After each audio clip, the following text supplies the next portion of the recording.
We're joined by Ferris State football head coach Tony Annese as the Bulldogs come off their bye week and are now preparing for American International. Coach, let's just start with how's the focus of the guys been coming off that bye week?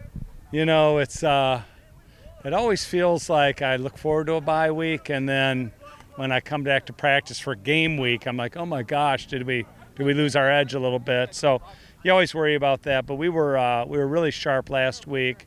Yesterday, not so sharp, but today really good again. So I think our guys will be looking forward to our trip to Massachusetts and an opportunity to finally get on the field again.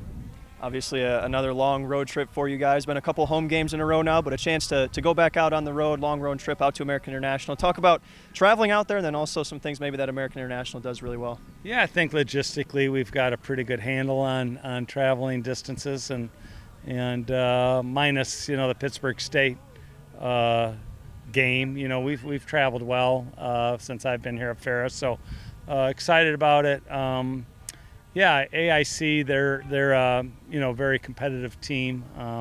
Their kids play really hard. You can tell they have a lot of pride in what they're doing, and I think their coaches are doing some really good things to try to develop that program. It takes a little while, but I see really good progress, and I see a good approach. So we're expecting a tough game on Saturday. Talk about Trinidad, and over these past couple of games, he seemed to get a lot more comfortable with the offense, put up some really good numbers. What's sort of changed for him over these past couple of games? Yeah, just being comfortable, he's executed really well. I think he's ranked like 11th in the nation in passing efficiency, which we want him to be that. I think he just put too much pressure on himself in that first week, and obviously when you have some bad things happen to you early, then you got to be able to overcome those things, and he just didn't. But I think he's learned a lot from that experience, and I think he's really positive moving forward, and he's obviously got the tools and the capacity to really be a great quarterback.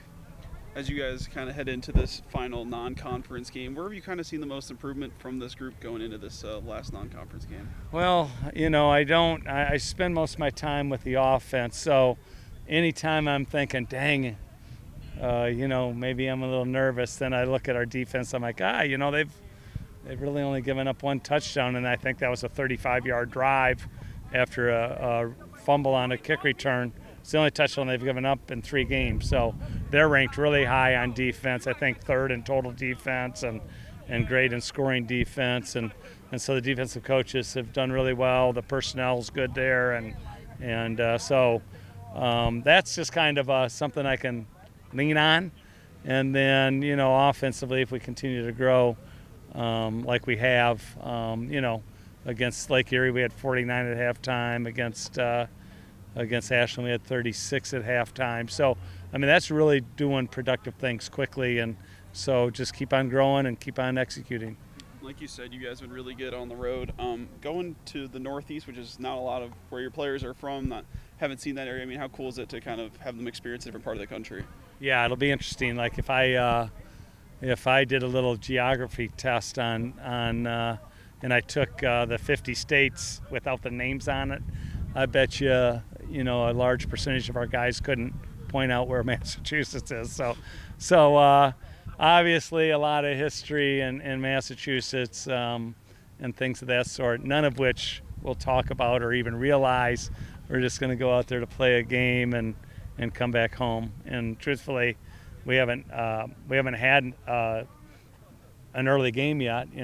Our games have all been at 6 or 7 or 8 p.m., and so it'll be good to get a noon game and then be on an airplane and maybe be home sooner than we have in the home games we've had where we started at 6 p.m.